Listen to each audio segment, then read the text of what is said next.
नमस्कार, हर खबर देख रहे हैं आप। मैं हूं आपके साथ सृष्टि शुक्ला। रुक कर लेते हैं खबरों का। देश में पांचों राज्यों में चुनावी नतीजों के बाद पेट्रोल डीजल की कीमतों में लगातार उछाल देखने को मिल रहा है।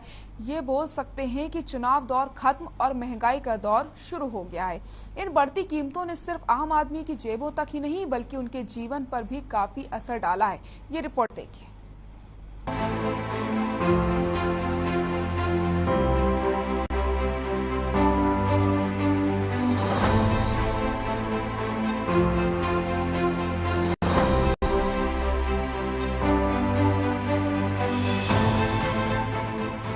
पेट्रोल डीजल के दामों में बढ़ोतरी लगातार जारी है। राष्ट्रीय राजधानी दिल्ली में पेट्रोल 102 रुपए 61 पैसे प्रति लीटर हो गया है, जबकि डीजल 93 रुपए 87 पैसे प्रति लीटर बिक रहा है।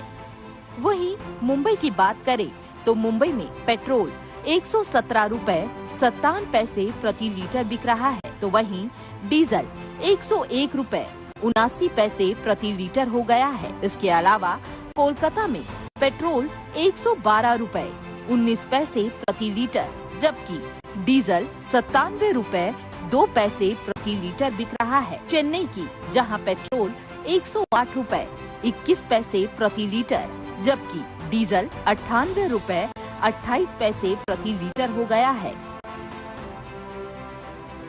वहीं पेट्रोल और डीजल के दाम बढ़ने से आम जनता को महंगाई का सामना करना पड़ेगा, क्योंकि इससे खाने पीने के सामान भी महंगे हो सकते हैं। इसका असर उनकी जेब पर ही नहीं, उनके जीवन पर भी पड़ रहा है। आइए आपको दिखाते हैं ग्राफिक्स के जरिए कि 12 दिनों में किस तरह से 10 बार पेट्रोल और डीजल के दामों में बढ़ोतरी हुई है। पेट्रोल के दामों में 22 मार्च को 80 पैसे, 23 मार्च को 80 पैसे और 25 मार्च को 80 पैसे की बढ़ोतरी हुई। साथ ही 26 मार्च को 80 पैसे और 27 मार्च को 50 पैसे की बढ़ोतरी हुई। वहीं 28 मार्च को 30 पैसे की बढ़ोतरी हुई, तो 29 मार्च को 80 पैसे की बढ़ोतरी हुई और 30 मार्च को 80 पैसे की बढ़ोतरी हुई। सिलसिला थमा नहीं, 31 मार्च को भी 80 पैसे, तो वहीं 2 अप्रैल को 80 पैसे की बढ़ोतरी हुई। 12 दिनों में 10 बार बढ़े तेल के दाम। डीजल की कीमतों में 22 मार्च को 80 पैसे की बढ़ोतरी हुई, वहीं 23 मार्च को 80 पैसे की बढ़ोतरी हुई, तो 25 मार्च को भी 80 पैसे की बढ़ोतरी हुई। 26 मार्च को 80 पैसे बढ़े, 27 मार्च को 55 पैसे बढ़े, 28 मार्च को 55 पैसे और 29 मार्च को 70 पैसे का इजाफा हुआ है और 30 मार्च को 80 पैसों का इजाफा हुआ है। 31 मार्च को 80 पैसे। सिलसिला थमा नहीं, 2 अप्रैल को भी 80 पैसे का इजाफा हुआ। बात करें हरियाणा की तो प्रदेश में पेट्रोल के भाव शतक पार कर गए हैं। 12 दिन में 10 बार पेट्रोल डीजल की कीमतों में बदलाव देखने को मिला। प्रदेश में पेट्रोल डीजल 80-80 पैसे प्रति लीटर महंगा हो गया है, जिसके चलते कई शहरों में पेट्रोल के दाम शतक पार कर गए। बात गुरुग्राम की करें तो गुरुग्राम में पेट्रोल 102 रुपए 72 पैसे प्रति लीटर, तो डीजल 93 रुपए 97 पैसे प्रति लीटर हो गया है। वहीं फरीदाबाद में पेट्रोल 103 रुपए 37 पैसे प्रति लीटर, तो वहीं डीजल 94 रुपए 7 पैसे प्रति लीटर, जबकि फतेहाबाद में पेट्रोल 103 रुपए 84 पैसे प्रति लीटर, तो डीजल 95 रुपए 4 पैसे प्रति लीटर बिक रहा है।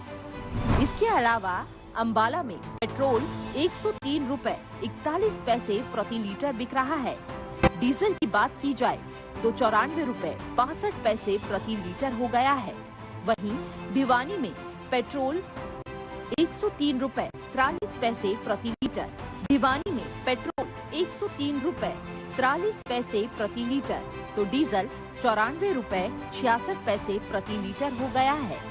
वहीं चरखी दादरी में पेट्रोल 103 रुपए 14 पैसे प्रति लीटर बिक रहा है, जबकि डीजल 94 रुपए 38 पैसे प्रति लीटर बिक रहा है। तेल की बढ़ती कीमतों पर विपक्ष पहले से ही हमलावर है। विपक्ष ये आरोप लगा रहा है कि चुनावों में नुकसान के डर से उस दौरान कीमतें नहीं बढ़ाई गई और अब सरकार महंगे तेल का बोझ आम जनता पर डाल रही है। वहीं सरकार ने भी इसके पलटवार में महंगे तेल पर सफाई दी है। उन्होंने रूस और यूक्रेन की जंग को इसका जिम्मेदार ठहराया है। साथ ही सरकार के मुताबिक जंग का असर क्रूड ऑयल की कीमतों पर भी पड़ा है और दुनिया भर की इकोनॉमी पर इसका असर देखने को भी मिल सकता है। हालांकि ऐसा लगता है कि तेल कंपनियों ने जोर का झटका धीरे से देने का फैसला किया है। शायद यही वजह है कि बीते 11 दिनों में 9 बार तेल की कीमतों में इजाफा किया गया है।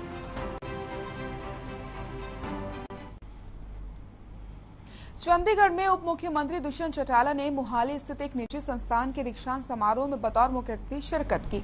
इस अवसर पर उन्होंने 431 विद्यार्थियों को हेल्थ केयर, इंफ्रास्ट्रक्चर, मैन्युफैक्चरिंग और पब्लिक पॉलिसी प्रोग्राम्स में स्नातक कोर्स पास होने पर सर्टिफिकेट वितरित किए। इस दौरान उप मुख्यमंत्री ने कहा कि हरियाणा राज्य देश में ऑटोमोबाइल्स का सबसे बड़ा निर्माता है। राज्य सरकार की व्यवसाय अनुकूल नीतियों के कारण बड़ी मात्रा में निवेश आ रहा है।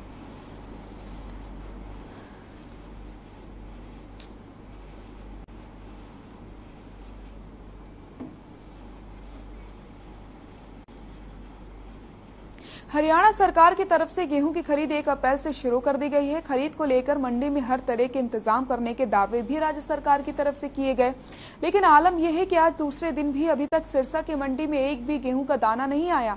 किसानों का कहना है कि अभी गेहूं कच्चा है, जिस कारण फसल की कटाई भी समय लगेगा और मंडी में गेहूं फसल आने में अभी 10 से 15 दिन का समय लगेगा।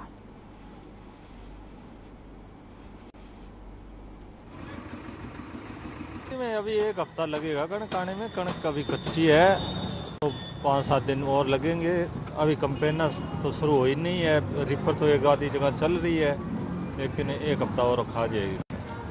तो मंडी में व्यवस्था बढ़िया है, ठीक है, ऐसे कोई दिक्कत नहीं है।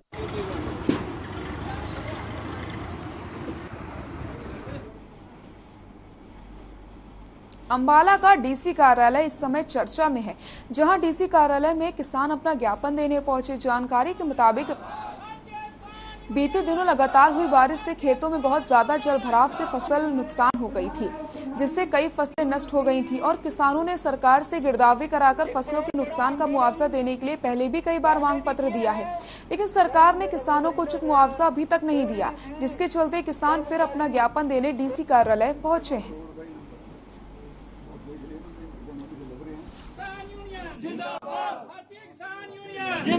ये मुद्दा है जी, जो जनवरी में ज्यादा बरसात हुई और उसमें जो फसलें खराब हो गई। हमने पहले भी सरकार को आगाह किया था, डीसी साहब को ज्ञापन दिया था, पर अभी तक किसान को ये नहीं पता उनकी गिरदावरी हुई ना हुई, क्या कर रही है सरकार करनी। आज हम पूरे हरियाणा में भारतीय किसान यूनियन उन्नी सभी जिला हेडक्वार्टरों पर ज्ञापन दे रही है। आज ये ज्ञापन दे के इनको चिताया जा रहा है, तो भी इसको ठीक कर लो, किसान को मुआवजा दो, वरना उसके बाद फिर कोई कड़ा आंदोलन जो ऊपर से आदेश आएंगे तो वो करना पड़ेगा।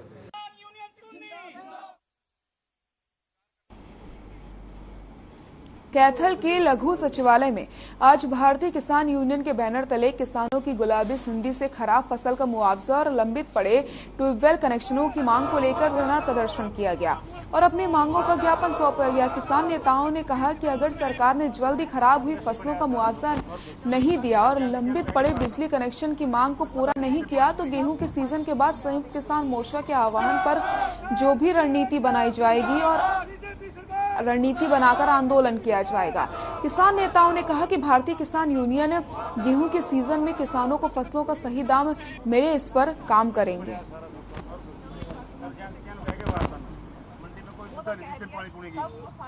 कनेक्शनों को लेकर किसानों ने कई सालों में अपने पैसे पर रखे, सिक्योरिटी तो बहुत दिन हुई, जो पैसे सरकार ने कहे थे नहीं वही पर रखे, अब भी वो कनेक्शन नहीं दे रही, इसलिए आज प्रदर्शन किया गया। और क्या मांग है? और मांगा जो मान लें गिरदौरी के लिए, जो किसानों की फसल खराब हुई है इनकी गिरदौरी के लिए जल्दी गिरदौरी करके इनको पैसा दिया जाए। जो गुलाबी सुंडी से हमारी पास की खेती नष्ट हुई है उसके बारे में और दूसरा जो ट्यूबवेल कनेक्शन, काफ़ी दिन से ट्यूबवेल भी लगा लिए, पैसे भी भर दिए, अब नए नए लिस्ट जारी करते हैं देने की बजाय। इनके उसमें दो चीज़ों के बारे में ज्ञापन दिया। अगर ये मांगे नहीं मानते बीकेयू का क्या स्टेप रहेगा? स्टेप जो भी हमारे संयुक्त मोर्चा या आगू नेता जो भी आदेश देंगे, रोड जाम का हो, जैसे भी हो, धरना का हो, हम अंबाला का जिला बार एसोसिएशन चैम्बर के मुद्दे को लेकर एक बार फिर से चर्चा में है। आपको बता दें, वकीलों की संख्या करीब 1800 है, जबकि चैम्बर्स काफी कम है। नए वकीलों को चैम्बर मिल पाने में दिक्कत हो रही है। हमेशा बार के चुनाव में ही मुद्दा चैम्बर्स का निर्माण का ही होता है। हालांकि एसोसिएशन ने एसडीएम कार्यालय से सटे शेड वाली जगह पर नए चैम्बर बनाने की योजना बनाई है।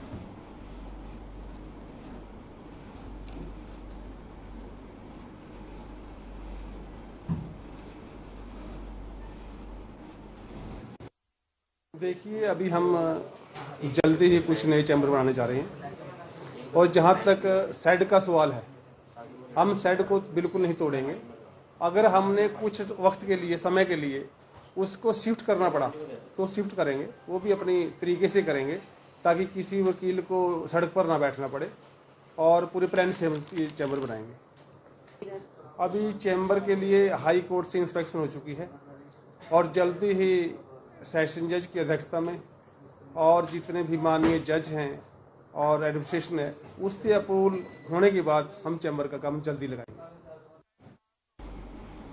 4 राज्यों के विधानसभा चुनाव में हार के बाद कांग्रेस काफी एक्टिव हो गई है। इसी सिलसिले में कांग्रेस ने हरियाणा में होने वाले निकाय चुनाव के लिए प्रत्येक जिले में ऑब्जर्वर नियुक्त किए हैं। झज्जर जिले में भी कांग्रेस के ऑब्जर्वर पहुंचे। कांग्रेस के ऑब्जर्वर का कहना है कि कार्यकर्ताओं से सुझाव लिए जाएंगे और नामों पर चर्चा की जाएगी कि कौन निकाय चुनाव में कांग्रेस के लिए दमदार भूमिका निभाएगा।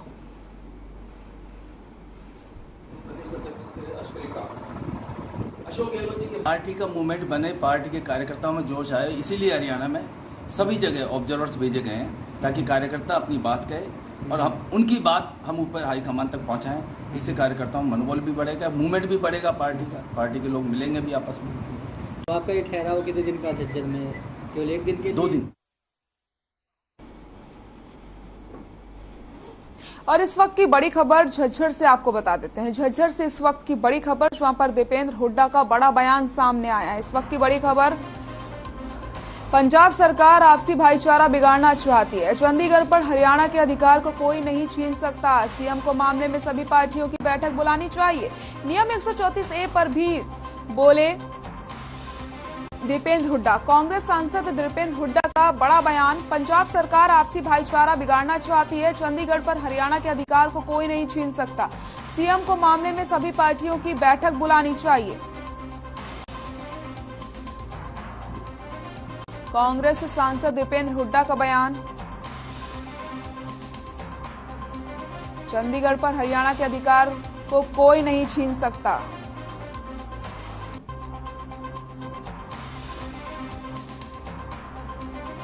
कांग्रेस सांसद दीपेंद्र हुड्डा का बयान। झज्जर से बड़ी खबर, पंजाब सरकार आपसी भाईचारा बिगाड़ना चाहती है।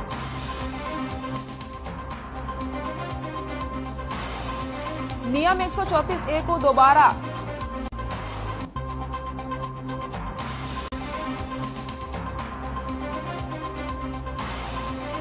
आपको बताते चलें, जहां सीएम को मामले में सभी पार्टियों की बैठक बुलानी चाहिए और नियम 134O को दोबारा बहाल करने को लेकर के भी यहां पर बात रखी गई है। झज्जर से बड़ी खबर आपको बता रहे हैं, जहां पर पंजाब सरकार आपसी भाईचारा बिगाड़ना चाहती है, ऐसा कहना है कांग्रेस सांसद दीपेंद्र हुड्डा का।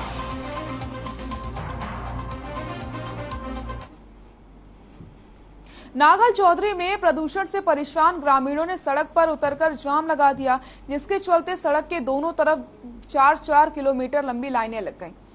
मामला हल्के के गांव धुलेड़ा का है, जहां पर क्रशर जोन से उड़ रही धूल मिट्टी से ग्रामीण परेशान है। कई बार अनुरोध करने के बावजूद भी क्रशर संचालकों ने ग्रामीणों की एक भी नहीं सुनी। हालांकि अभी तक मौके पर पुलिस के अलावा कोई भी अधिकारी नहीं पहुंचा है, जिससे कि गुस्साए ग्रामीण संबंधित विभाग को बुलाने पर अड़ चुके हैं। तो अधिकारियों को बुलाने पर ग्रामीण अड़े हुए हैं। अभी तक पुलिस के अलावा कोई अधिकारी मौके पर मौजूद नहीं है।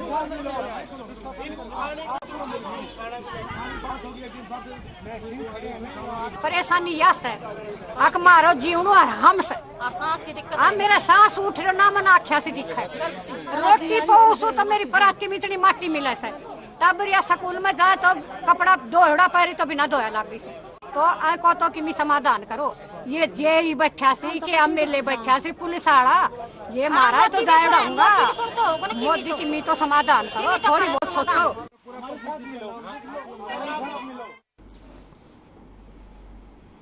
चरखी दादरी के कालियाना गांव में स्थित राजकीय कन्या प्राथमिक पाठशाला का भवन जर्जर हालत में है, जिसके चलते गांव के सैकड़ों बच्चे डर के साए में पढ़ाई करने को मजबूर है। ग्रामीणों का कहना है कि भवन पुराना होने के कारण कभी भी बड़ा हादसा हो सकता है। वहीं स्कूल के अध्यापकों ने बताया कि स्कूल में सभी सुविधाओं का अभाव है। स्कूल में सफाई कर्मचारी नहीं होने के कारण सफाई व्यवस्था चरमरा चुकी है। स्कूल में शौचालय और पानी की व्यवस्था नहीं है, जिस कारण बच्चों को बहुत ज्यादा परेशानियों का सामना करना पड़ता है। वहीं अधिकारियों ने बताया कि भवन को तोड़कर नया भवन बनाया जाएगा। जिला शिक्षा अधिकारी जयप्रकाश समरवाल ने बताया कि भवन के निर्माण को लेकर के प्रस्ताव शिक्षा विभाग के पास भेज दिया गया है और स्कूल में सभी सुविधाएं जल्द से जल्द उपलब्ध करवाई जाएंगी। और जल्द ही इसकी कमेटी बना के उसको डिमोलिशन करवा दिया जाएगा। ये कार्रवाई हो चुकी है, बहुत जल्द इसका समाधान कर दिया जाएगा। अभी डिमोलिशन होने के लिए कमेटी गठित की जानी है, वो अभी विद इन वीक हम उसको कर देंगे। कंडम घोषित होने के बाद में उसको तार के द्वारा और उसको सेपरेट कर दिया जाता है ताकि कोई और बच्चा उसको कोई अनहोनी ना हो जाए। तो उसके लिए सर मैं अभी आदेश भी कर दूंगा तुरंत। अगर ऐसी सावधानियां नहीं बरती गई हैं तो उनके विरुद्ध भी कार्रवाई करेंगे। मैंने आज ये स्कूल को विजिट किया है तो यहाँ ये स्कूल की बिल्डिंग अनसेफ करी गई है पीडब्ल्यूडी इंडिया द्वारा। अब इस बिल्डिंग को तुड़वाने के लिए एक डिस्ट्रिक्ट लेवल की कमेटी बनेगी। उस डिस्ट्रिक्ट लेवल कमेटी में डिसाइड होगा कि इसकी कब बोली लगाई जाएगी, तो उसमें हम अखबार में निकलवाएंगे। उसके बाद ही इसके बोलीदाता आएंगे और उस बिल्डिंग को तोड़ने की प्रक्रिया की जाएगी। तो जल्दी जल्दी हम इस बिल्डिंग को तोड़वाने की कोशिश कर रहे हैं। इसके लिए हमने अभी पीछे डिमांड भेजी हुई है, यहाँ पानी की टंकी की और टॉयलेट की। एक टॉयलेट अंदर बनाया हुआ है, वैसे बच्चों के इमरजेंसी के लिए 2 टॉयलेट इधर बने हुए हैं। लेकिन अभी सबसे पहले प्रोसेस हमारा बिल्डिंग तोड़वाने का, उसके बाद जो स्पेस निकलेगा इसमें हमें पानी की टंकी बनवाएंगे, टॉयलेट बनवाएंगे। बच्चों के लिए जो कमियां हैं वो सारी पूरी कर दी जाएगी। यहाँ पर जो स्कूल है वो बुरी तरह जर्जर हो चुका है। बच्चों के लिए बैठने के, खेलने के लिए, वह कोई भी एक्टिविटी करने के लिए हमारे पास कोई जगह नहीं है। बच्चे बाथरूम के लिए बाहर जाते हैं और वहाँ पर भी बहुत कीड़े कांटों का भय रहता है, जिससे बच्चों के ऊपर बिल्डिंग पड़ने का भय है। और न हम बच्चों को ढंग से बैठा पा रहे हैं और न इनको ढंग से खाना दे पा रहे हैं। और स्कूल के बाहर बहुत गंदगी है, न सफाई कर्मचारी हमारा सहयोग करते हैं। हम लिख के दे चुके हैं बार बार, इधर जेई ऊपर से भाई पत्रकार की टीम आके चेक करके जा चुकी है, लेकिन हमारा मतलब जो फर्ज हमने पूरा कर लिया। फोटो भी दे दिए भाई, लिख के भी दे दिया, बार बार चेकिंग भी हो रही है। अब ये सरकार के ऊपर है भाई, कब इसको करवाए, कब इनको भाई बनवाए, कब क्या करें। चरखी दादरी में सीएम फ्लाइंग की टीम ने एक किराना की दुकान पर छापा मारा। मामला जिले के रामबास गांव का है, जहां एक दुकान से सीएम फ्लाइंग की टीम ने भारी मात्रा में पेट्रोल और डीजल बरामद किया। दरअसल देश में पेट्रोल और डीजल की लगातार कीमतें बढ़ती चली जा रही हैं। ऐसे में लोग अवैध रूप से पेट्रोल और डीजल का स्टॉक कर करके पेट्रोल और डीजल को बेच रहे हैं। तो वहीं आपको बताते चले, गुप्त सूचना के आधार पर सीएम फ्लाइंग की टीम ने रेड करके मौके से पेट्रोल और डीजल जब्त किया है। अवैध रूप से बेचा जा रहा था तेल, जिसको सीएम फ्लाइंग की टीम ने जब्त कर लिया है।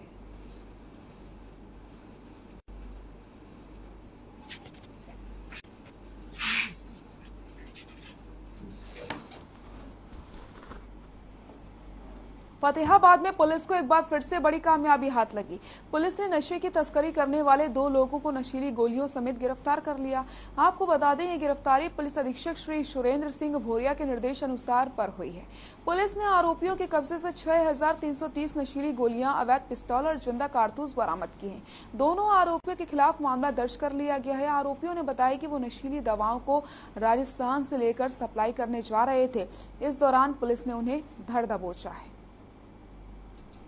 कि एक अटका गाड़ी है जो राजस्थान से नशीली गोली लाकर पंजाब में अपने इलाके में भेजते हैं। जो कल हमने उसको बोडिया खेड़ा नहर पर उस गाड़ी को पकड़ा और उसमें एक लड़का जो बैग लिए बैठा था, उसी आधार पर हमने ड्यूटी मजिस्ट्रेट को बुलाकर उनकी तलाशी ली। तो उसमें 6330 गोलियां, नशीली गोलियां और उनके बैग के अंदर ही एक देसी कट्टा बरामद हुआ था। जो पूछताछ करके उनको हमने अरेस्ट किया मेडिकल करके बंद कराया। आज उनको कोर्ट में पेश करके आगामी पूछताछ के लिए ये गोलियां कहां से ले और कहां लेकर जानी थी उस बाबत उनका रिमांड हासिल करेंगे, उसके बाद आगे करेंगे। महम में मां काली देवी के मंदिर में नवरात्र के पहले दिन माता दुर्गा की पूजा करने के बाद कलश यात्रा निकाली गई। कलश यात्रा का शुभारंभ बीजेपी नेत्री राधा अहलावत ने रिबन काट कर किया। 100 कलशों के साथ 200 कंजकों और महिलाओं ने गोहाना रोड से होते हुए क्रांति चौक और राजीव चौक होते हुए मेन बाजार तक कलश यात्रा निकाली। कलश यात्रा का विभिन्न स्थानों पर भव्य स्वागत किया गया।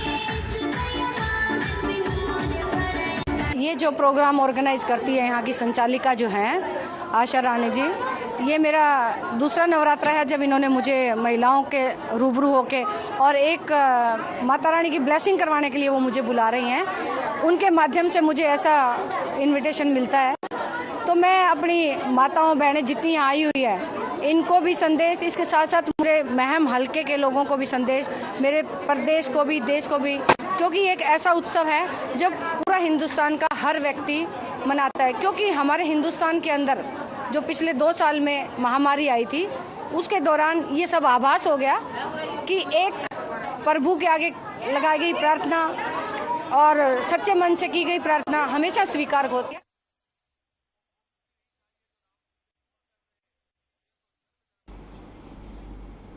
आज से नवरात्रि की शुरुआत हो गई है। पहला नवरात्रा माता शैलपुत्री का होता है। 9 दिन नवरात्रि चलेंगे और उसके बाद विधिवत रूप से नवरात्रि का समापन किया जाएगा। आज आप सभी को बताते चले कि मंदिरों में सुबह से ही लंबी लंबी लाइनें लगी हुई हैं और सभी भक्त पूरी श्रद्धा के साथ पूजा अर्चना करने में लगे हुए हैं।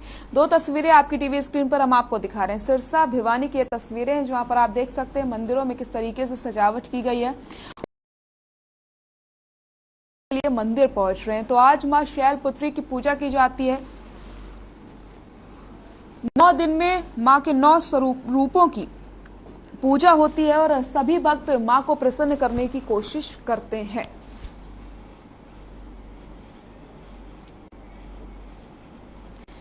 मां के शैलपुत्री स्वरूप की आज पूजा अर्चना की जाती है। ऐसे में आपको बता दें 9 दिन के नवरात्रि में कन्या को भोजन करा करके इसकी समाप्ति की जाती है। और आज जो मंदिरों में तस्वीरें देखने को मिली, भक्तों का तांता लगा हुआ था और मंदिर मां के जयकारों से पूरी तरीके से गूंज उठे थे। तो आपको बता दें आज कलश की स्थापना की जाती है और उसके बाद समापन की अगर बात की जाए तो कन्याओं को भोजन कराने के बाद नवरात्रि का समापन किया जाता है। 9 दिनों में मां के 9 स्वरूपों की पूजा की जाती है। आज मां शैलपुत्री का दिन है। आज मां शैलपुत्री की पूजा अर्चना करके उन्हें भोग लगा करके उनसे आशीर्वाद लेकर के उन्हें प्रसन्न करने का प्रयास भक्तों ने किया है।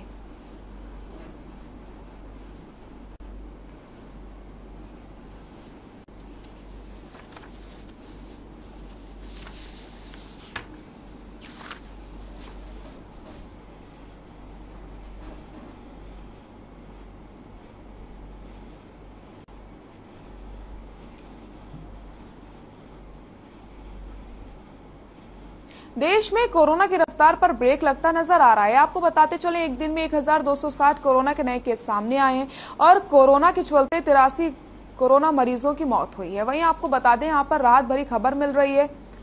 1404 लोग कोरोना से ठीक हो चुके हैं। तो आपको बताते चले कोरोना से राहत मिलती नजर आ रही है। देश में कोरोना के आंकड़ों में लगातार कमी आती चली जा रही है। जहां एक तरफ कोरोना की रफ्तार बढ़ती जा रही थी। ऐसे में कोरोना की रफ्तार पर ब्रेक लग चुका है और लगातार जो आंकड़े हैं वो कम हो रहे हैं। यहाँ पर अगर हम बात करते हैं रिकवरी रेट की, तो रिकवरी रेट लगातार बढ़ता चला जा रहा है। देश में कोरोना के 13,445 केस एक्टिव बताए जा रहे हैं।